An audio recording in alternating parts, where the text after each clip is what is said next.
I tried to associate myself with white culture, and I had people who would say things like, Nicole, you're not really Filipino. You're more like a banana. You're like white on the inside and yellow on the outside, and I take pride in that. No one talked to me in school. Everybody, talked about the girl from California. She's a gangbanger because I wasn't white.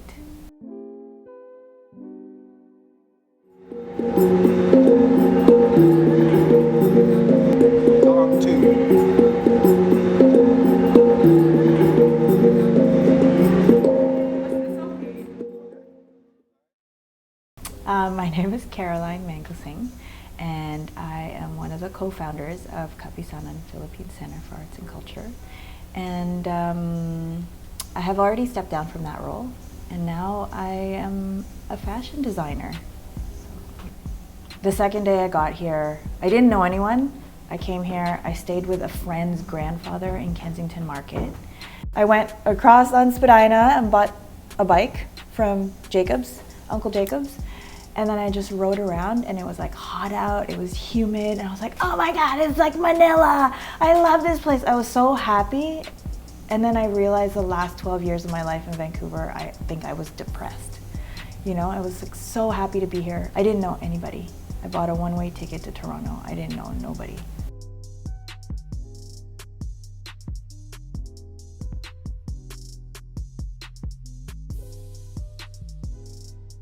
My name is Nicole Cajucom, and I am the Executive Director at Kapisanan Philippine Center for Arts and Culture.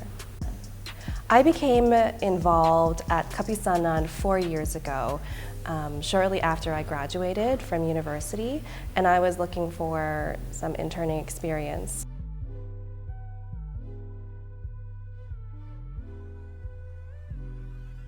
My name is John Smith. I am an artist. My medium is the word.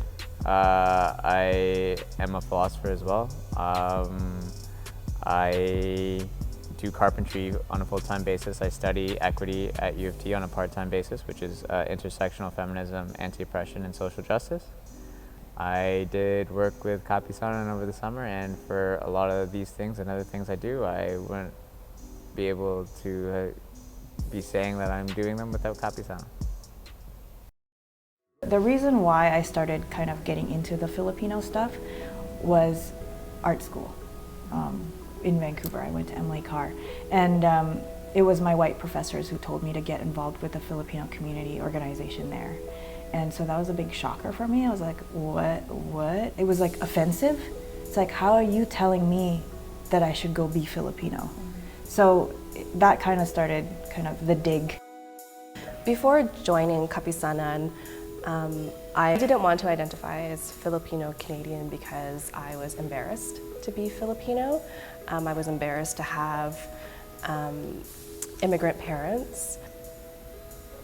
And when you live in a society that is predominantly white with no Filipino representation,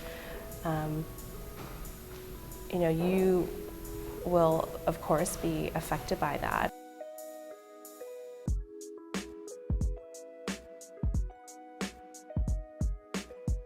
That shame that we inherited, we all know that the Spanish were there for 500 years. This is what's interesting about Filipino culture, is that we were not one unified country when it was colonized, right? 7,000 islands. So it's like you're creating a national identity under colonization.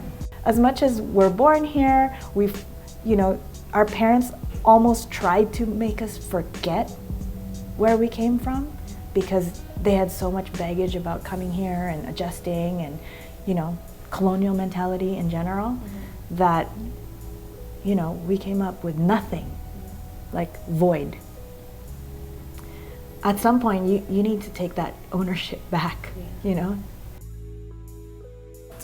it was being in a space where I was able to meet other Filipinos who had these shared experiences as me, and we were able to talk about it together and to learn about our culture together.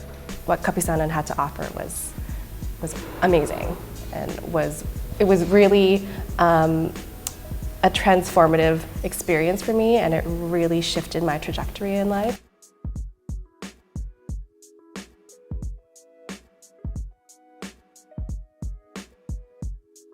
It culminates into a final exhibition show, right?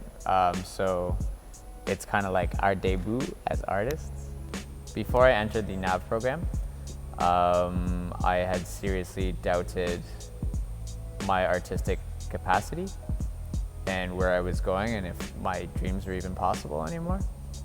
And that I was put in a space and had so much human and creative capital invested in me and been allowed to grow like very meaningful, not just friendships and relationships, but creative relationships with a group of like-minded people. Yeah, that was a game changer.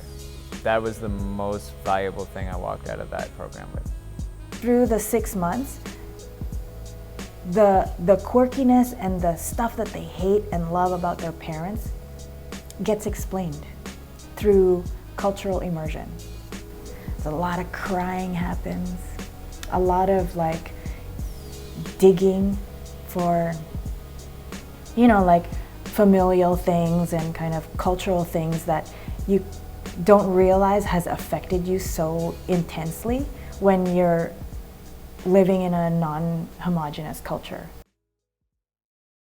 For me, going through this program was an experience on how community is made and how cultural reclamation is simultaneously an act of decolonization. It's really important for people to connect with their cultural identity because I think it really sets the foundation for your own empowerment and feeling, confident in yourself. Our young people need to learn about who we are. We don't want to just let that disappear and have all these hollow people of color who don't know who they are, right?